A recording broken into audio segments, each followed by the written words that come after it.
కావాలని రిటైర్మెంట్ కు దగ్గరగా ఉన్న అధికారులను సిట్లో పెట్టి రిటైర్మెంట్ కు దగ్గరగా ఉన్న అధికారులను ఉపయోగించి ఇవాళ మా మీద రకరకాల ప్రయత్నాలు చేస్తున్నారు.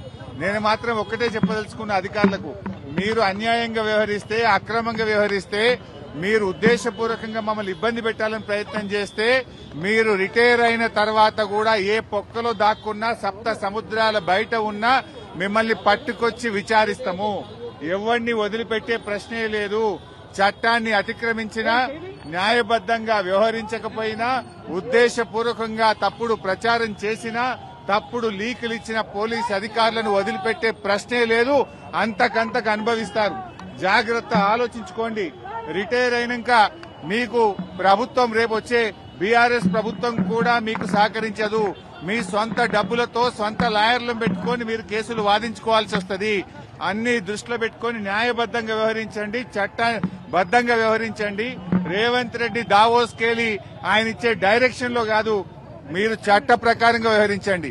దావోస్ నుంచో, సిపి నుంచో, ఇంకొకరి నుంచో తప్పుడు సూచనలు, వాళ్ళిచ్చే ఆదేశాలను మీరు పాటించి చట్టాన్ని అతిక్రమిస్తే మాత్రం దానికి మీరే బాధ్యత వహించాల్సి వస్తుందని హెచ్చరిస్తా ఉన్నాం.